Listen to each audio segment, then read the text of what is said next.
Di samping comparison dan analisis serta sintesis, proses reasoning yang lain adalah induktif dan deduktif. Induktif artinya kita mulai dari contoh-contoh, kemudian membuat kesimpulan yang umum. Karenanya induktif biasa juga disebut generalisasi. Waktu kita bertemu dengan seorang anak dan kita ajak bicara tentang dinosaurus, dia sangat senang.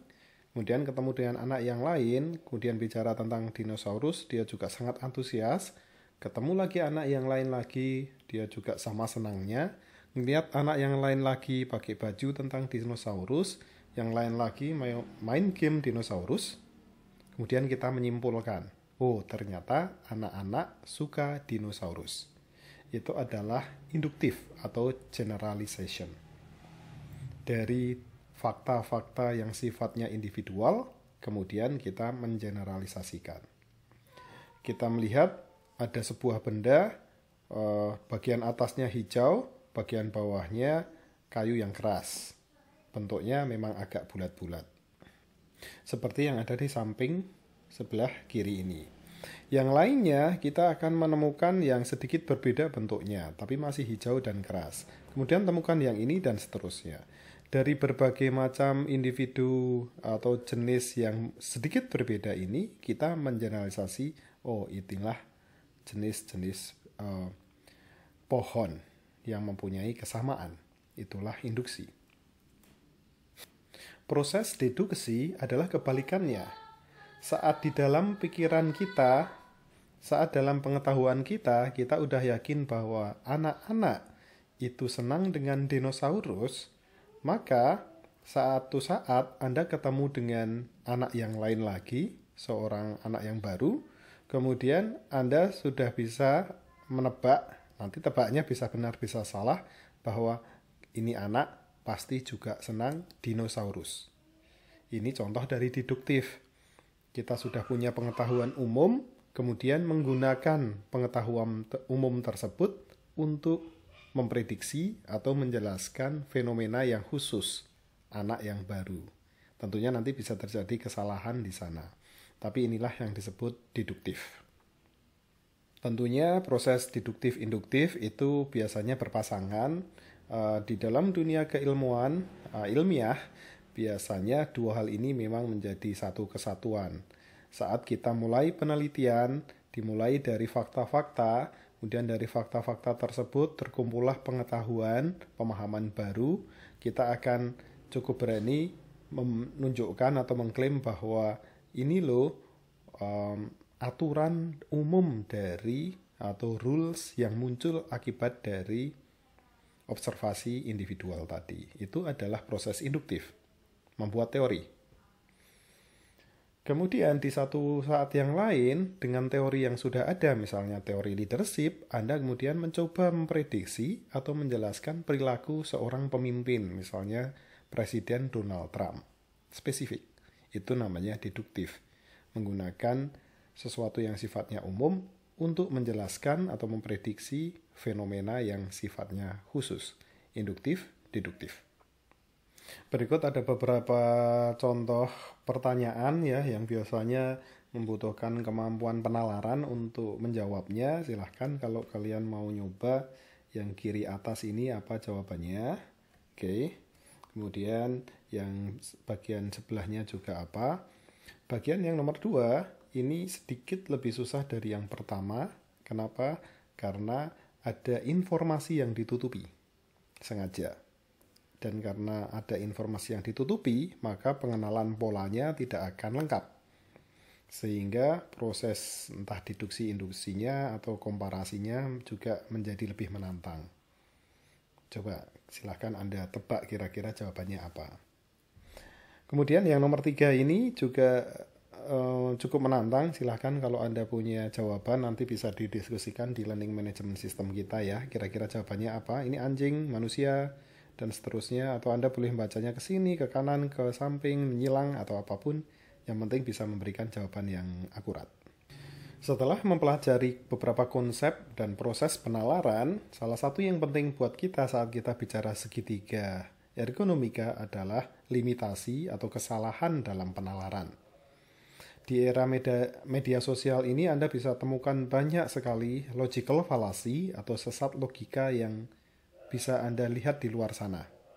Kadang sifatnya serius, kadang sifatnya candaan, dan dibuat dalam bentuk meme seperti yang ditunjukkan pada gambar berikut ini. Potatoes have skin. I have skin. Therefore, I am a potato.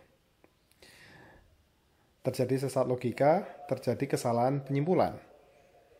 Ada dua statement atau premise. Yang pertama adalah potatoes have skin. Yang kedua adalah I have skin. Therefore, I am a potato. Kesimpulannya salah. Untuk hal yang ini sangat mudah untuk dideteksi, tapi kadang-kadang saat kita membicarakan konteks yang sudah lebih kompleks, mungkin kalimatnya juga rumit dan panjang-panjang, kesalahan logika yang sederhana ini pun susah untuk diprediksi. Tentunya salah satu cara untuk menjelaskan di mana kesalahannya adalah kesimpulan di sini, sehingga saya adalah a potato atau kentang. Ini diasumsikan bahwa kalau di dalam diagram Venn itu kayak gini.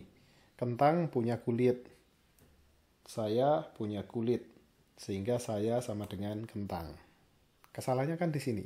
Sementara diagram Venn yang tepat harusnya adalah kentang punya kulit, saya punya kulit. Kesamaan antara keduanya adalah karena sama-sama punya kulit.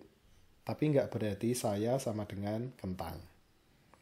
Menarik untuk dibahas. Contoh kanan atas ini juga sering kita lihat dalam varian yang sedikit berbeda. Jadi bos yang sebelah kiri ini smokers ya, kemudian dia sedang mencoba menjustifikasi atau setidaknya membela dirinya dengan logical fallacy. Dia bilang gini, itu loh sebelum rokok itu ditemukan, orang itu udah adalah yang mati karena kanker. Jadi karenanya, ini kesimpulannya ya yang di bawah ini. Oke. Sebenarnya merokok itu tidak menyebabkan kanker.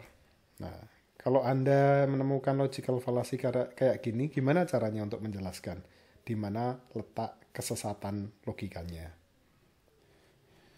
Bagian yang bawah ini juga menarik. Ini kartun yang menjelaskan hubungan disfungsional antara dosen pembimbing dengan mahasiswanya gitu ya. Ini yang biasa disebut sebagai sesat logika model the straw man. Kenapa?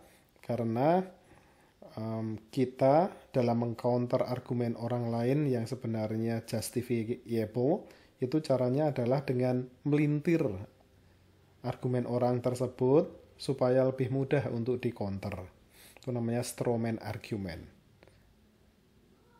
Ini contoh banyak banget ya di media sosial kalau Anda lihat, apalagi kalau sedang mendekati pemilu dan seterusnya. Si A membuat argumen, si B yang mengcounter, sebelum di-counter, pernyataan A dipelintir dulu. Nah, setelah dipelintir, tidak sesuai dengan maksud awalnya, kemudian baru di-counter. Ceritanya ini kayak gini, jadi yang hijau ini mahasiswa, lagi nulis paper bersama dengan profesornya. Biasanya kalau nulis paper, itu kan profesornya juga dimasukkan ke dalam tulisan. Nah, biasanya seseorang yang paling banyak kontribusi nulis papernya, maka dia akan ditaruh sebagai urutan pertama. Misalnya Danu misalnya. Danu adalah mahasiswa, dia kontribusinya paling besar karena dosennya bagian meriksa-meriksa saja, maka Danu harus ditulis di awal, kemudian habis itu profesornya. Nah, di sini profesornya agak kurang pas gitu, dia pengen jadi penulis pertama. Terjadi perdebatan di sebelah panel kiri ini ya. Jadi mahasiswanya bilang, saya kan kontribusinya banyak, Prof. Jadi saya pikir saya layak atau pantas untuk mendapatkan acknowledgement dan ditulis sebagai penulis pertama. Argumennya bagus, justifikasinya bagus. Profesornya mengcounter, tapi cara ngonternya adalah dengan straw man, yaitu dia plesetin apa yang dimaksud oleh mahasiswanya. Oh, jadi menurut kamu fame atau popularitas buat kamu itu penting ya daripada ilmiah, hal-hal ilmiah. Kok sungguh menyedihkan. Jadi yang dikatakan oleh mahasiswa itu di counter. Oh, kamu ternyata hanya ngejar fame atau popularitas ya mahasiswa. Jadi terjadi disfungsionalitas. Terus mahasiswanya bingung terus jawab, apa? Saya kan nggak bilang gitu. Nah, dijawab lagi dengan stroman. Oh, jadi menurut kamu aku nggak bisa memahami apa yang kamu bilang. Apa aku menurut kamu bodoh? Nah, gitu. Ya, menarik sekali ya.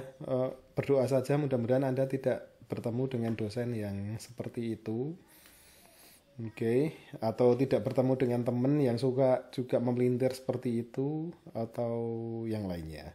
Karena akhirnya jadi toxic relationship. Tapi anyway, itulah contoh-contoh dari sesat logika atau logical fallacy yang seharusnya dihindarkan. Selain penalaran, proses thinking yang lain adalah memecahkan masalah, problem solving. Problem solving itu secara umum biasanya dianggap sebagai proses yang paling kompleks dalam thinking. Karena dia bisa jadi perlu menggabungkan berbagai macam proses thinking yang lainnya. Di samping harus paham tentang penalaran, dia juga harus paham banyak pengetahuan untuk memecahkan masalah yang sedang dihadapi. Dia juga mungkin perlu melakukan analisis dan sintesis. Contohnya misalnya mobil mogok.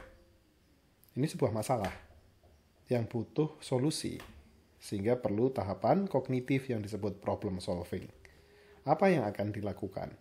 Banyak sekali yang bisa dilakukan dan itu bagian dari problem solving.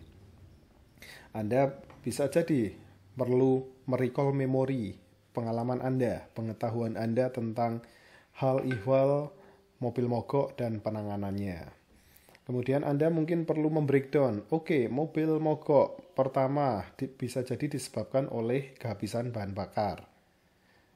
Oh, ternyata bahan bakarnya penuh. Oh, lihat bagian pengapiannya. Oh, businya baik. Terus bagian yang ini dan seterusnya. Anda sedang melakukan analisis. Dan seterusnya. Jadi problem solving adalah salah satu hal yang menarik yang menjadi bagian dari thinking. Jika kita bicara dalam konteks ergonomika kognitif dan bicara tentang kasus real di luar sana, maka kita akan temukan bahwa problem solving adalah salah satu case yang sering kita temui di dalam konteks socio-technical system. Dan sebagai ergonom, Anda bisa jadi perlu membantu memberikan intervensi terhadap orang-orang, mereka-mereka yang memiliki tugas memberikan problem solving tersebut. Ini contohnya ya, kalau Anda sudah lulus kemudian menjadi bupati atau wali kota di sebuah kota, maka Anda akan sering ketemu masalah-masalah yang rumit di sana. Ini contohnya. Anda menjadi wali kota, kebetulan wali kotanya itu kayak Jogja ya, di sana ada sungai yang melewati tengah-tengah kota, kemudian di sisi yang lain masyarakat tuh pengen menggunakan itu sebagai sarana water sport, tapi di sisi yang lain duitnya nggak cukup, di sisi yang lain lagi polusi yang banyak, di sisi yang lain lagi sudah ada komplain karena bau dan sebagainya. Sekarang sebagai mayor atau sebagai wali kota, apa solusi yang bisa diberikan terkait dengan masalah tersebut? Oke, sangat rumit. Dan karena rumit, biasanya kasus-kasus seperti ini dijadikan soal di dalam GMAT atau ujian GMAT. Dalam konteks ergonomika kognitif, akhirnya Anda nanti mungkin akan membantu intervensinya, karena ini rumit, karena ini rentan terjadi kesalahan logical fallacy, karena bisa terjadi bias dan sebagainya. Tools yang Anda pelajari di teknik industri itu adalah kandidat Anda untuk digunakan sebagai intervensi. Sebagai contoh mungkin sistem dynamics atau mungkin pemodelan yang lainnya. Selain problem solving, yang masih berada di bawah payung thinking adalah pengambilan keputusan atau decision making. Ini contoh sederhananya sudah diberikan di awal tadi. Contoh yang lain banyak sekali. Anda bisa refleksi ke diri sendiri. Setiap hari kita melakukan yang namanya decision making. Ciri-ciri dari setiap decision making adalah satu, akan ada berbagai alternatif dan Anda diminta untuk memilih salah satu alternatifnya. Dua, biasanya ada kriteria-kriteria tertentu untuk pengambilan keputusannya. Mungkin dari sisi harga, mungkin dari sisi warna, kalau kita milih mobil ya. Mungkin dari sisi kemampuan teknisnya, akselerasi, dan sebagainya. Itu kriteria. Kemudian kita juga punya tujuan. Contoh yang lain ya tentunya misalkan Anda nanti setelah lulus apa ya yang akan Anda lakukan. Alternatifnya macam-macam, sekolah lagi, atau mau nyari kerja, atau membuka tempat kerja sendiri, atau yang lainnya. Itu adalah bagian dari decision making sebagai part of the thinking process.